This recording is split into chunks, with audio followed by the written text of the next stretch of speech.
Acho que todo mundo conhece mais pelo chapéu da Anjos do Brasil, então eu vou contar um pouco minha vida pregressa aí, dos meus tempos de poli, tá?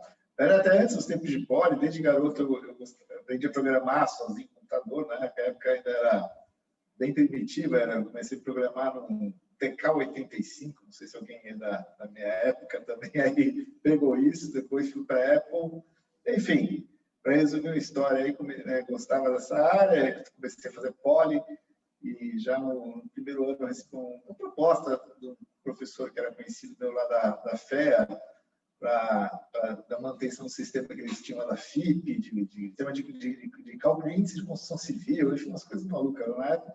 Mas, enfim, com 19 anos eu tive a primeira oportunidade para empreender de verdade, em que eu tive uma demanda de uma empresa para desenvolver na época chamado emulador de terminal, né? Equivalente ao navegador atual, né? Mas muito mais primitivo, obviamente. E depois que eu me formei na Poli, isso em 90, sou da turma de 90, eu acabei criando uma outra empresa na área de equipamentos, de hardware, né? Formei em engenharia elétrica, e fui da turma de elétrica, e falei, puxa, naquela época o mercado de software era pequeno, né? Ao contrário do que é hoje, o hardware era um grande business. Falei, vou querer enveredar por esse mundo aí, né, usando. E no começo dos anos 2000, eu comecei a ser procurado por alguns fundos de investimento. Naquele momento foi tudo bootstrap, recurso próprio, né? Por fundos de investimento que tinham captado, né, enfim, dinheiro até para investir nas empresas.com, e depois da bolha, obviamente, né, ninguém mais queria investir nisso, aí começaram a bater na minha porta. Na época a empresa gerava caixa, rentável, até o primeiro fundo bateu na porta, eu acabei não dispensando, mas falei, ó, agradeço, mas no momento não preciso de capital mais, né? Aí o segundo fundo que bateu na porta foi o pessoal da época da Intel Capital, né? Eu falei, pô, se a Intel quer investir em mim, tem alguma coisa que eu não estou enxergando, né?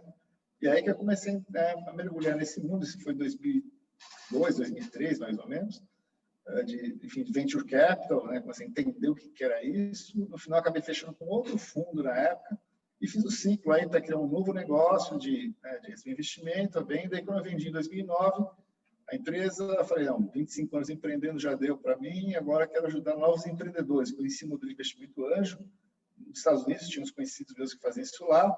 Eu lembro que em 2009 eu fui procurar, a primeira coisa que pus no Google, não apareceu nada, né? Não que não existisse, já tinha, depois eu vim descobrir que tinha. O primeiro grupo que eu descobri foi o pessoal da Floripa Angels. Até cheguei a fazer a minha inscrição lá no site deles. Aí eles falaram, pô, mas você é de São Paulo, Cássio? Eu só achei vocês. Aí eles começaram a falar, não, tem um grupinho em São Paulo, tem um grupinho lá no Rio, do pessoal da Gávea, né?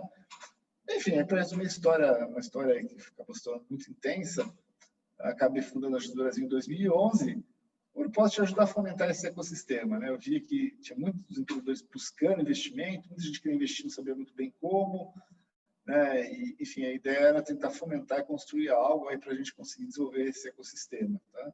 Aqui, em paralelo, vocês não estão vendo aqui, acho que, né, a Anjos de um lado, a Altivia do outro. A Altivia foi uma empresa de advisory que eu fundei em 2012, muito mais por uma demanda. Comecei a ser procurando empreendedores em estágios muito mais maduros, que queriam fazer transações de M&A. Na época, primeiro foi uma venda, que a primeira transação que eu fiz foi uma venda de um empreendedor que já estava em estágio bem mais maduro. E acabei também sendo muito demandado por grandes empresas, né, para auxiliar elas no processo de desenvolvimento dos programas delas de corporate venture, né? Acho que isso é o suficiente aí para contar uma longa história em poucas palavras. Eu sou Marco Poli, me formei na Poli em engenharia mecatrônica.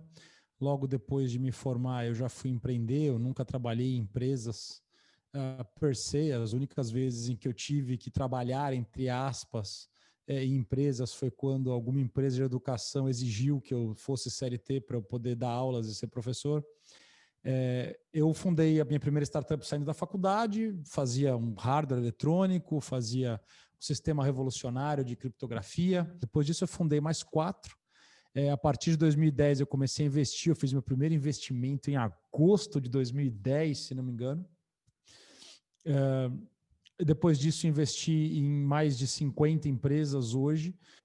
Sou uma das pessoas que mais doa para o ecossistema, então eu tenho um programa de mentoria aberta, onde eu mentoro geralmente entre 50 a 100 empreendedores todos os meses. Já mentorei mais de 3.500 empreendedores e startups consistentemente nos últimos 6 anos que esse programa está ativo. Então, assim, conheço muita gente, falo muita gente, ajudo muita gente, falo muito no ecossistema e já faz alguns bons anos comecei a trabalhar com Public Policy. Então, essa experiência toda acumulada, né, vocês dois, então se dedicaram bastante agora no marco legal, né?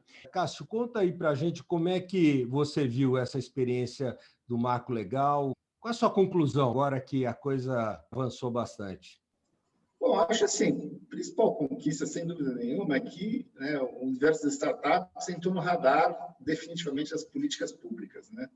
E que isso é muito importante, porque a gente, até baseando na experiência internacional, no mundo todo, né, os países que tiveram melhor desenvolvimento nesse segmento são aqueles que, de alguma forma, tomaram alguma política de estímulo para o setor, né? Você vê, Estados Unidos mesmo, lá no comecinho do Vale do Silício, Israel, no Reino Unido, né, que tem uma questão muito pujante, todos eles tiveram uma política de estímulo governamental para startups e, no caso especificamente, para os investidores anjo, a própria OCDE né, definir isso. Tá? Então, enfim, eu acho que esse para mim foi o principal elemento do que foi aprovado na Câmara. Tem outras coisas assim, pontos importantes? Acho que sim, sem dúvida nenhuma.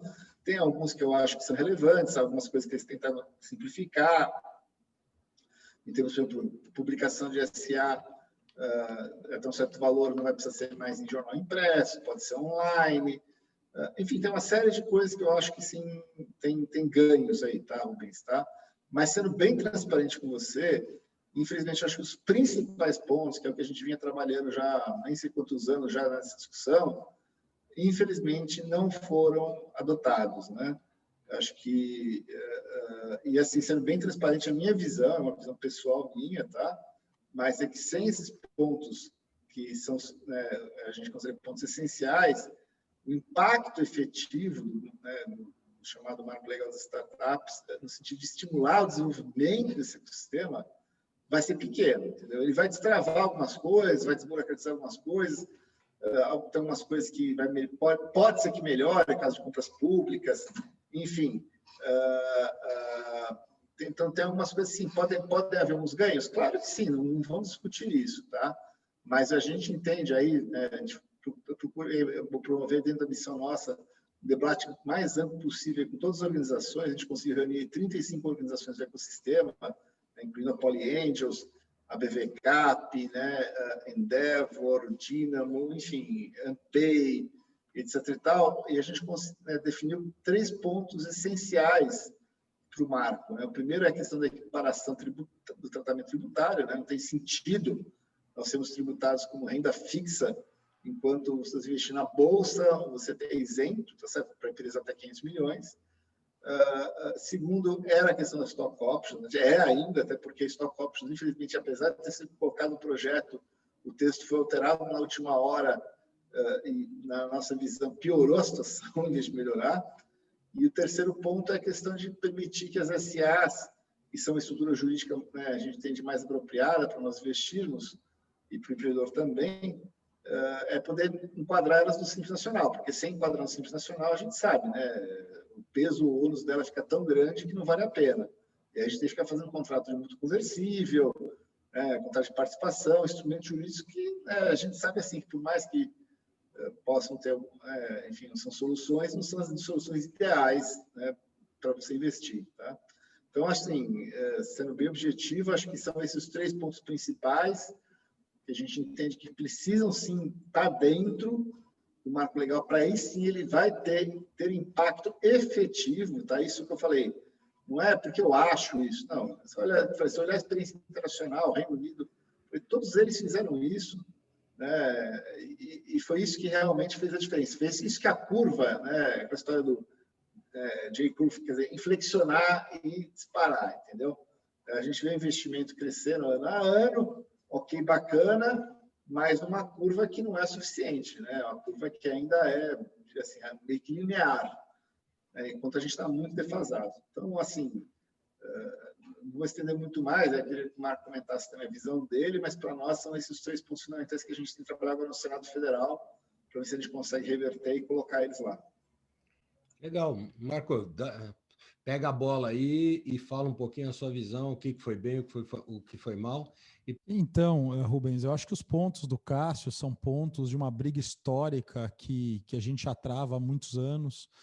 Nós aqui, o Cássio na época teve um contato muito forte, conseguiu aí uma inserção da figura do investidor anjo na Lei Complementar 155, que infelizmente foi mangled depois pela relatoria no Senado, inclusive o Senado que acabou tirando dos trilhos a primeira vez que nós conseguimos colocar isso na legislação. Agora a gente acha que talvez seja a forma de conseguir resolver. Eu brinco que, no caso da legislação, ela saiu boa na Câmara, a última, na Lei Complementar 155, aí no Senado a relatoria foi da então senadora Marta Suplicy.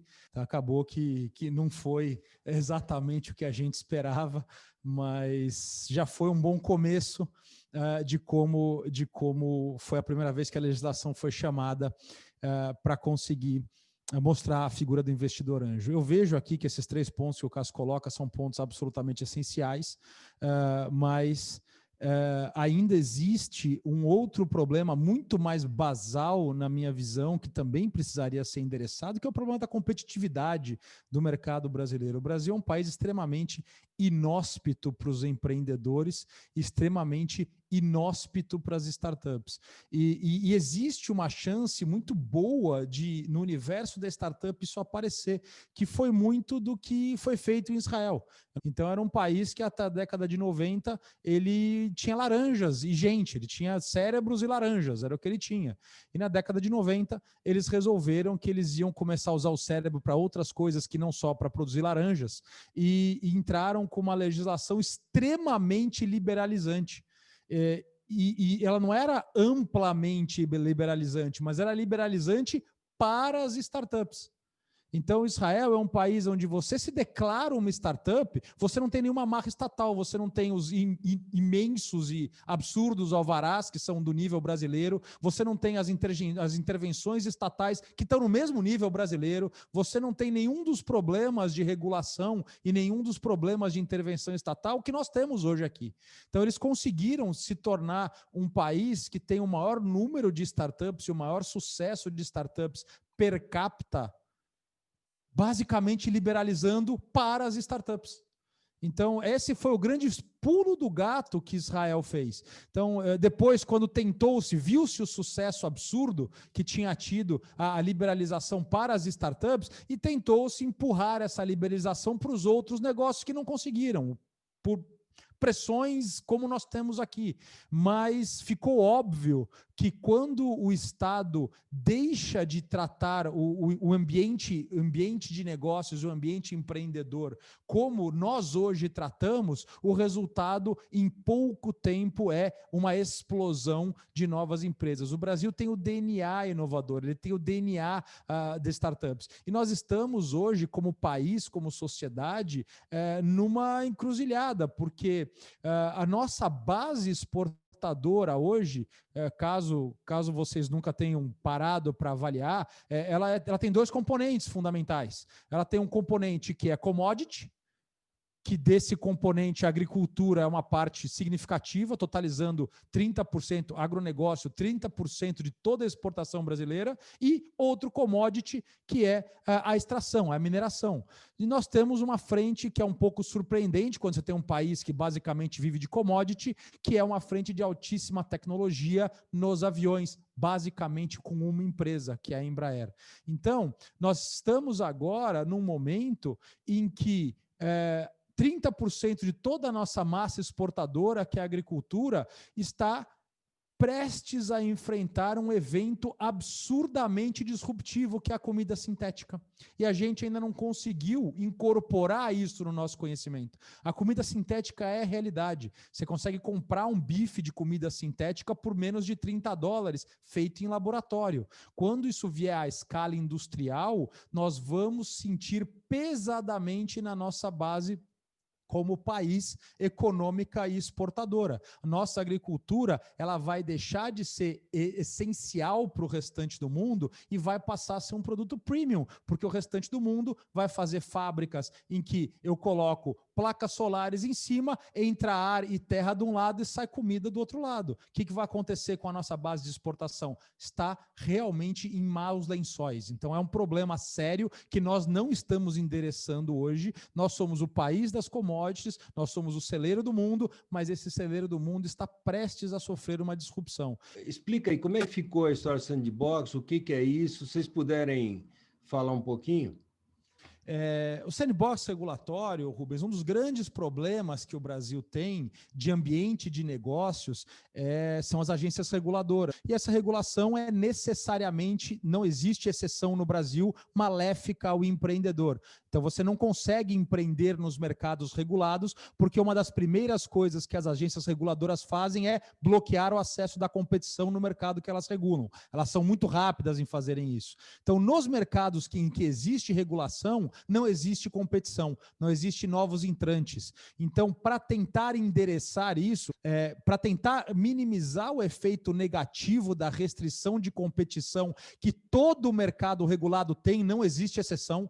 No Brasil, 100% dos mercados regulados têm problemas de competição porque você não consegue aceitar novos entrantes. Então, para tentar minimizar o impacto da regulação de mercado, cria-se uma forma de você fazer uma brincadeira, um café com leite, um sandbox, em que empresas que estiverem querendo entrar naquele mercado, mas não conseguem por causa da regulação, tenham uma forma de tentar mostrar, inclusive para o regulador, que elas podem entrar nesse mercado trazendo valor, mas com regulação diminuída, com uma folguinha aí nos objetos regulatórios daquele mercado. Isso começou aí com o Bacen, que criou algumas figuras de regulação, tem outras agências reguladoras que já estão começando os seus processos de sandbox regulatório. Nós temos 193 órgãos do Estado que são federais, que são capazes de criarem normas que influenciam diretamente na atuação das empresas no mercado. Então, o sandbox regulatório, ele é só uma informação, porque assim, a gente tentou transformar isso em obrigatoriedade.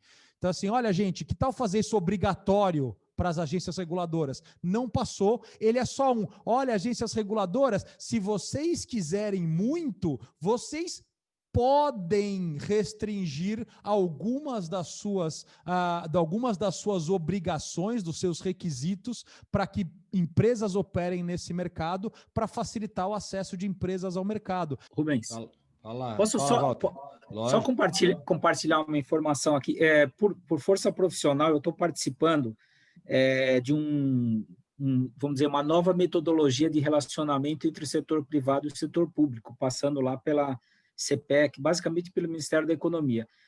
Não sei se vocês têm conhecimento, foi feito um estudo do custo Brasil, né? Se estimou que o custo Brasil é 1,5 trilhão ano, que é o peso adicional que os negócios no Brasil têm em relação ao CDE.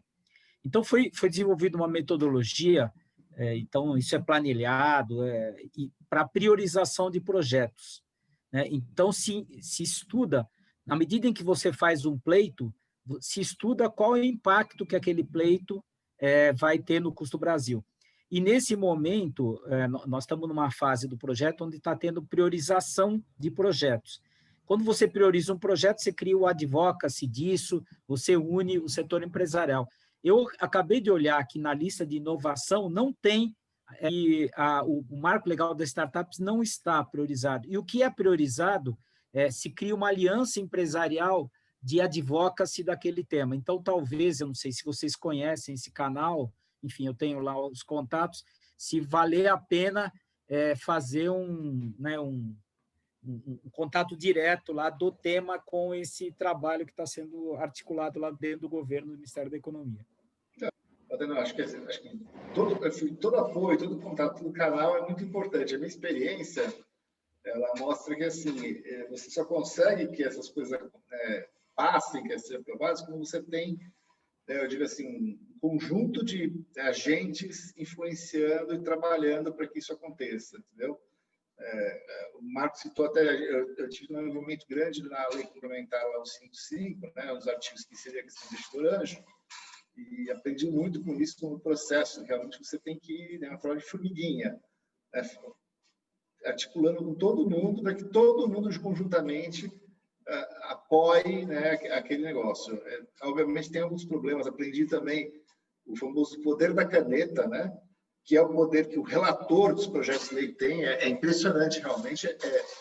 Para mim, isso é um problema, até do ponto de vista democrático, porque é muito poder concentrado na mão de uma pessoa só, né? Não deveria ser assim, na minha opinião. Tá? Esse é um detalhe que eu aprendi muito forte, né? Como a gente citou lá, lembrou bem a senadora lá, Marta Suplicy, enfiou umas coisas no final do último segundo do projeto, e isso passou sem que qualquer pessoa pudesse discutir ou conversar, e as coisas vão pela goela abaixo, entendeu? Então, isso é um ponto muito forte. Outro ponto que eu queria até aproveitar o gancho e falar sobre isso, que eu acho que são mudanças que são não só do nosso contexto, mas são gerais, mas especificamente nosso. Por exemplo, quando eu falei a questão da equiparação do tratamento tributário, né? Já vem anos trabalhando nessa discussão, desde a época da Lei 155, porque lá já tinha uma abertura aqui no final, a Receita Federal inverteu a lógica, que era para ela dar isenção, e ela acabou, né, colocando a tributação.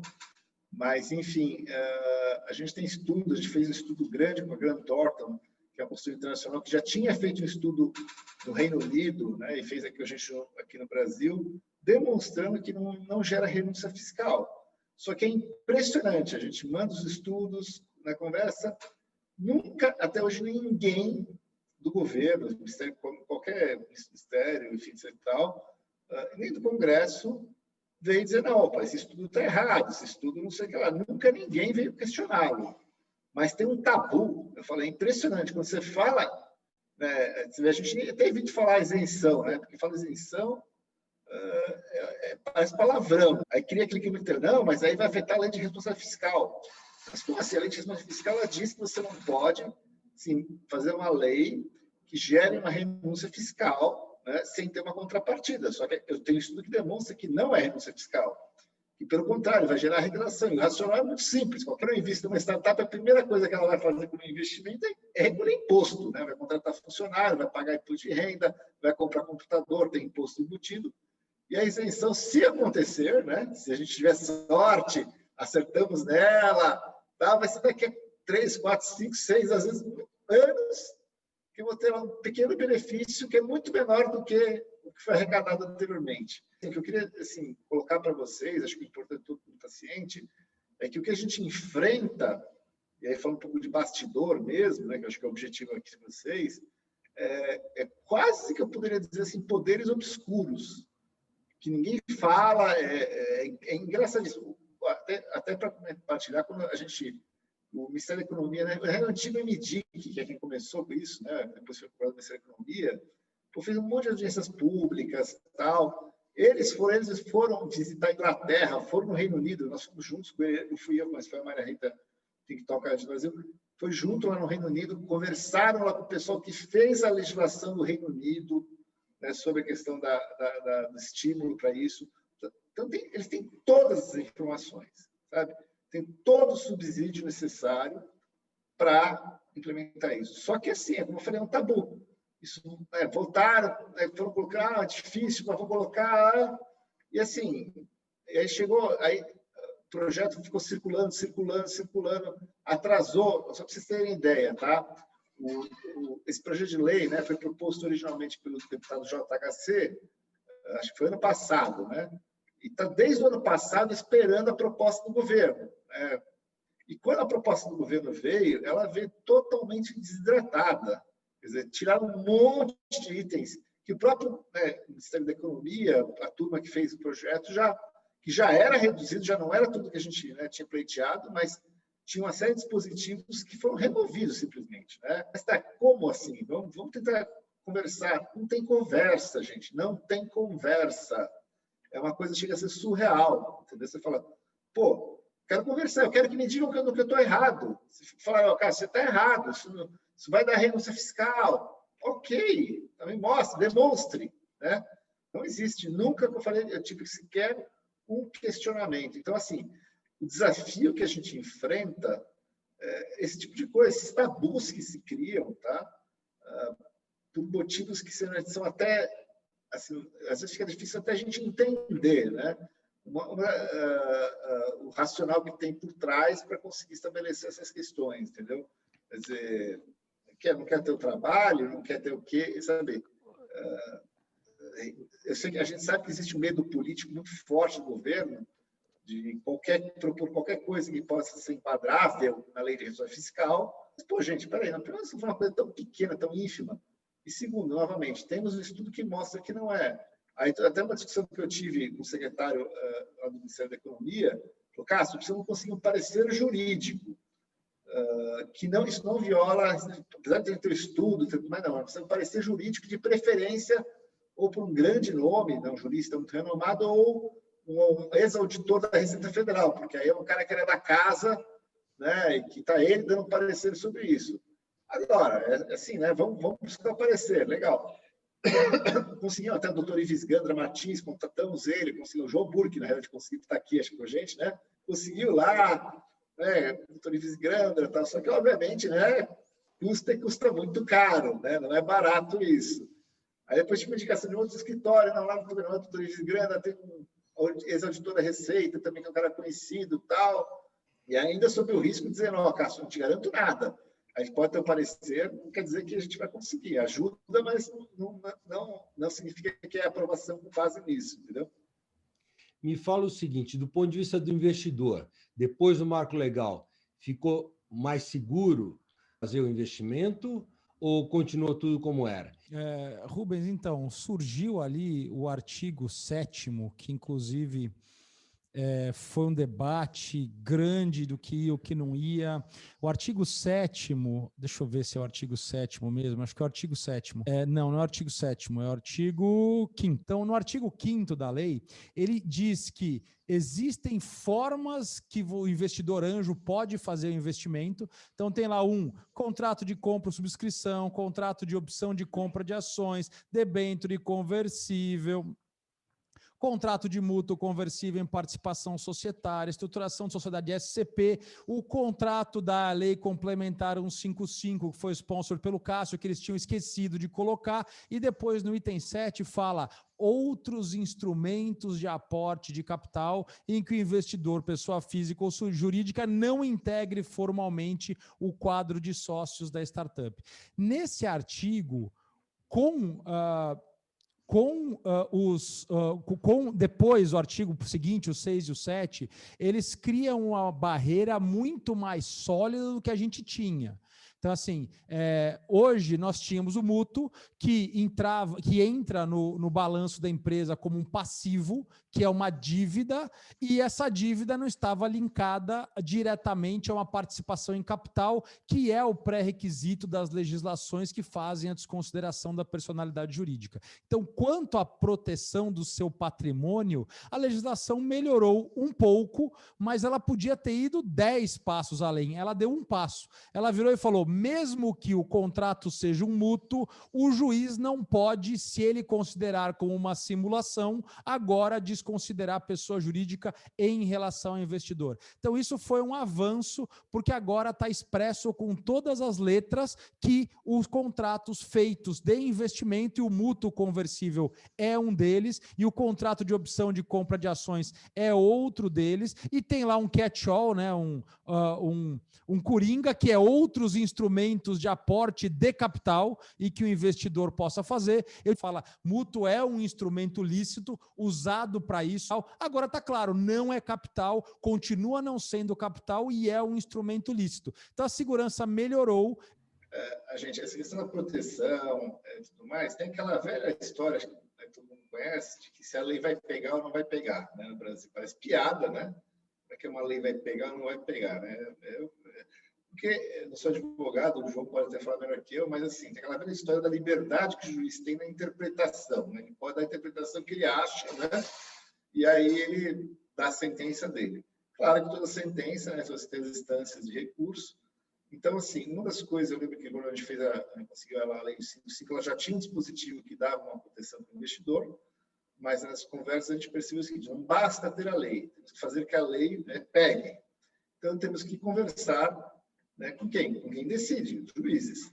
Existe, sim, um trabalho muito necessário que a gente precisa fazer, não basta fazer a lei, é de levar isso, mostrar, tem que estar claro, a gente vai convencer todo mundo, vamos, mas você mostrar os impactos que as decisões judiciais podem levar para o mercado como um todo, né? A famosa insegurança jurídica que ela gera, né? Não se segue o que existe, se faz essas interpretações malucas, né? Inclusive, a questão, até por um detalhe muito importante, né? Se você for ler o Código Civil, você vai ver que a desconsideração da persona jurídica só pode acontecer em caso de fraude ou dolo, tá? Ou confusão patrimonial. Né? O Código Civil é muito claro, muito explícito nisso. Fora isso, não existe, tá? Só que olha a maluquice para quem não sabe, né? Como é que a Justiça do Trabalho desconsidera de ofício, quer dizer, sem haver fraude, dolo, nem nada disso, tá? Por quê? Porque no Código de Defesa do Consumidor, que não tem nada a ver com o trabalhista, botaram lá um dispositivo que o juiz poderia sim desconsiderar a personalidade jurídica de ofício, quer dizer, sem qualquer justificativa, se houvesse qualquer impeditivo para indenizar o consumidor. A Justiça Trabalhista, muito espertamente, por analogia, veja bem, tem dispositivo naquela lei, então nós também podemos. Olha só, não existe lei nenhuma que fala que eles possam. Você vê o poder que existe dessa interpretação jurídica. Assim, então, claro, você tem que ter a base que é a lei, né? Pelo menos é o princípio básico que você precisa ter. Mas, fora isso, existe um trabalho muito grande a ser feito nos tribunais, enfim. Infelizmente, a gente não tem recursos suficientes, o certo, o correto, é como, né, os grandes os advocates fazem, tem uma estrutura tem que fazer seus congressos, seminários para o juiz, levar eles lá, defender suas teses. É assim que se consegue mudar as coisas de uma forma mais efetiva, tá? Mas, assim, o passo inicial é, né, fazer a lei, tá? Enfim, e só para completar, aqui tem outra pergunta, só para falar do stock option. Então, a questão do stock option, o que acontece? Qual é o grande problema que tem ocorrido recorrentemente? Tá? A Receita Federal, em muitos casos, estava autuando as empresas, considerando o stock option sendo uma remuneração concedida para a empresa aos seus empregadores, seus empregados. Então, ela cobrando do lado dela a contribuição social, imposto de renda retido na fonte, etc. e tal, sobre a concessão de stock option, quer dizer, absurdo, né? O cara nem recebeu nada, é uma concessão de uma opção, ela vai lá tributando, tudo. Mas pior que isso, não é só isso, gente, tem um outro impacto. O trabalhador, também, se ele quiser, amanhã, a Receita Federal considerou isso como remuneração, então também tem dia de férias, 13º, já viu férias, 13º sobre stock option? Pois é, se o cara entra na justiça, ele recebe, ele ganha. A Justiça do Trabalho vai lá, não, lógico, é remuneração. Então, vamos lá, férias, 13º, descanso remunerado, e o escambau, né? E aí o que acontece? Só que existe sim uma jurisprudência, e aí estou falando com base que os advogados têm falado, o João me corrige se estiver errado, que existe o que eles chamam de stock option de natureza mercantil. Que é isso? Quando você tem algumas características que enquadram. Se você dá uma stock option que não é valor simbólico, que o empregado realmente tem que pagar por ela, tá certo? Então, um preço justo.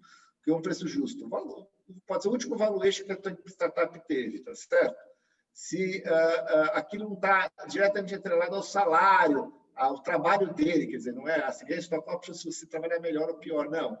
Tal. Enfim, tem as características que o João pode dizer melhor. Mas o pessoal caracteriza como stock option mercantil. Isso, a jurisprudência, segundo me falaram, a própria Receita Federal, em muitos casos, considerava que esse caso não era tributável. Só o tributável ganho de capital. Veja bem, ganho de capital sempre vai ser tributado, tá? Então, se ele exerceu a stock option e vendeu as ações dele, teve um ganho de capital, ele vai pagar. Mas o ganho de capital, ok, justo. Teve um ganho de capital, o empregado com aquilo, ele paga lá os 15, a tabela progressiva, que a tabela progressiva é 15, 17, que seja o percentual que for. Beleza, o problema é você querer tributar e caracterizar isso como remuneração, que esse é um grande problema, né? Então, o pleito nosso é como se era só uma jurisprudência, um entendimento, vamos dizer assim. Claro, tinha casos que às vezes nem sempre davam os resultados. A ideia era colocar na lei, caracterizando dessa forma. A lei deixando claro que isso nunca poderia ser considerado como remuneração.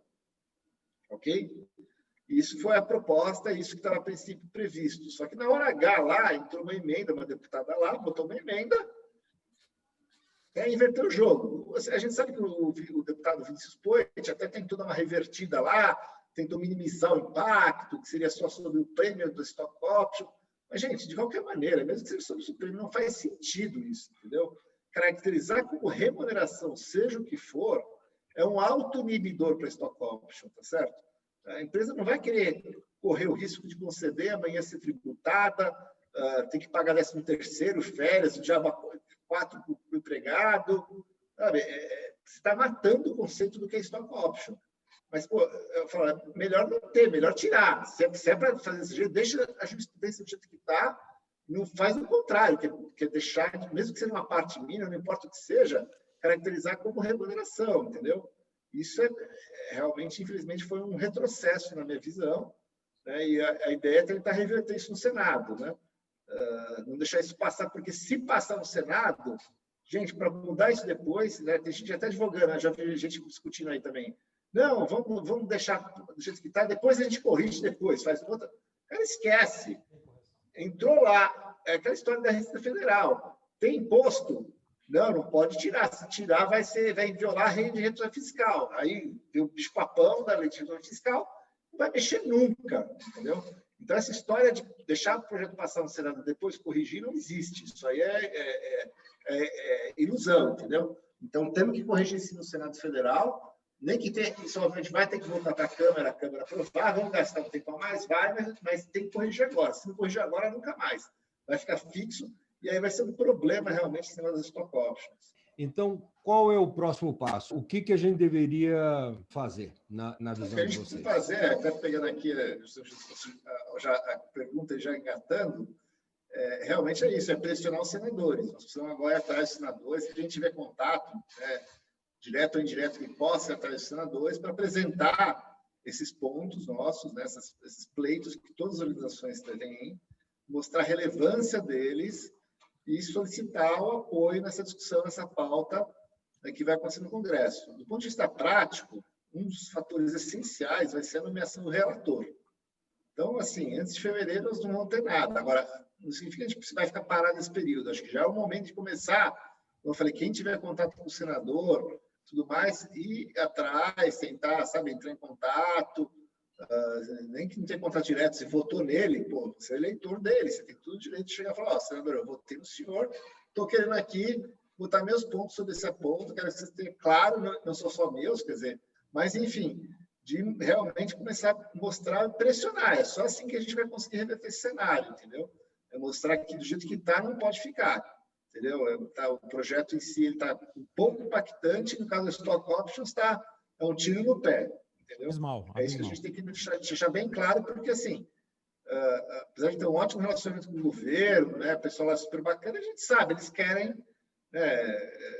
que isso saia, publique lá, quer sair na foto, dizendo, olha, pô, saiu, entendeu? Ok, acho que é justo, acho que não somos contra, mas tem que sair direito, entendeu? Então, se tiver que voltar para a Câmara, vamos mudar no Senado, volte para a Câmara, vamos batalhar na Câmara, pressionar para que seja aprovado da forma como tem. Aí, apesar da oposição, tem que trabalhar politicamente para conseguir fazer o que tem que ser, que vai dar real impacto. A gente espera que no Senado a gente consiga, lembrando que é uma lei complementar, precisa de quórum maior para aprovação, não é 50% mais um, se não me engano, 3/5, que é um pouco mais do que uma lei ordinária. Então, acessar os seus senadores e, de fato, chegar junto dos senadores e pedir para conversar com os senadores e mandar documentos para os seus senadores para que eles entendam a importância disso, é essencial. A gente precisa escrever texto para ajudar, a gente precisa fazer toda uma movimentação. Quem conhece até deputados que muitas vezes os deputados conhecem os seus próprios senadores, os seus estados, que puder fazer esse tipo de introdução, esse é o momento, é importantíssimo. Então, encontrem as lideranças, vejam se vocês têm acesso aos líderes, porque são 7 lideranças no Senado. Se essas 7 decidirem que vai vir como a Câmara mandou, vai como a Câmara mandou. Não importa o que o relator diga. Então, os líderes do Senado são muito fortes. Então, precisamos fazer um trabalho que chegue às lideranças, para que as lideranças não tomem aquela função de só passar para frente, que é muito comum no Senado. Vamos passar para frente, não vamos porque está certo com o governo, vamos passar para frente. Então, o ponto principal é fale com os seus senadores, mas falem com os líderes. Encontre se você tem acesso aos líderes de bancada, que eu não sei se mudam ou não no começo do ano. Se mudarem, melhor, porque o cara chega com a cabeça mais aberta e não tem muitas travas, mas são 7 líderes. Esses 7 líderes é que vão dar a liberdade do relator ou não. Então, no Senado, a força é dos líderes. Então, o primeiro passo é relator, depois líderes. Vejam os líderes, a gente vai separar quem são os líderes, vai circular quem são os líderes. Esses são os senadores, são só 7 deles que a gente precisa focar fortemente em trazer para o lado que nós estamos precisando agora. Legal. Bom, muito bacana a iniciativa, só para parabenizar pela iniciativa, Rubens, e pelo trabalho que vocês estão fazendo, super bacana mesmo, tá? E aproveitar também para desejar todo mundo um bom final de ano aí, boas festas, e 2021, se Deus quiser, seja um ano bastante positivo aí para todos nós. Obrigado aqui pelo convite, foi um prazer, Rubens, parabéns aí a todos. Como eu falei, os próximos passos é partir para a pressão política. Vou fazer aqui uma lista de lideranças hoje, vou ver se o processo muda no meio do caminho, mas o próximo passo é realmente acionar essas lideranças em primeiro plano para permitir que a coisa seja alterada, porque se eles não permitirem, volta do jeito que está e já vai para a sanção direto. E é muito comum eles não permitirem. Então, assim, precisamos fazer esse trabalho fortemente, não só com qualquer senador, mas fortemente com as lideranças também. Obrigado, gente. Foi um prazer. Obrigado, pessoal.